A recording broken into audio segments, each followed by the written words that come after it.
சூரா அஷ்-ஷம்ஸ்.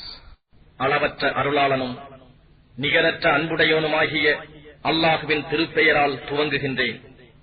சூரியன் மீதும் அதன் பிரகாசத்தின் மீதும் சத்தியமாக, பின் அதனை தொடர்ந்து வரும் சந்திரன் மீதும் சத்தியமாக, சூரியனால் பகல் வெளியாகும் போது அதன் மீதும் சத்தியமாக, அப்பகலை மூடிக்கொள்ளும் இரவின் மீதும் சத்தியமாக, வானத்தின் மீதும் அதை அமைத்தவன் மீதும் சத்தியமாக, பூமியின் மீதும் இன்னும் அதை விரித்தவன் மீதும் சத்தியமாக, ஆத்மாவின் மீதும் அதை ஒழுங்குபடுத்தியவன் மீதும் சத்தியமாக. அப்பால் அவன் அல்லாஹ் அதற்கு அதன் தீமையையும் அதன் நன்மையையும் உணர்த்தினான்.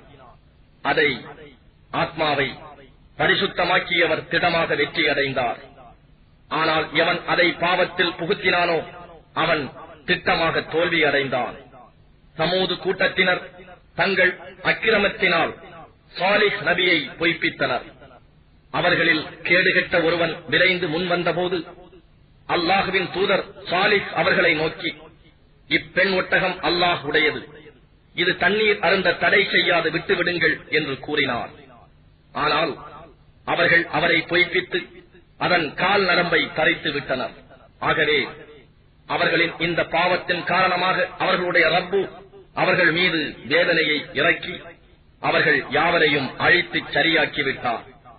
அதன் முடிவை பற்றி அவன் பயப்படவில்லை.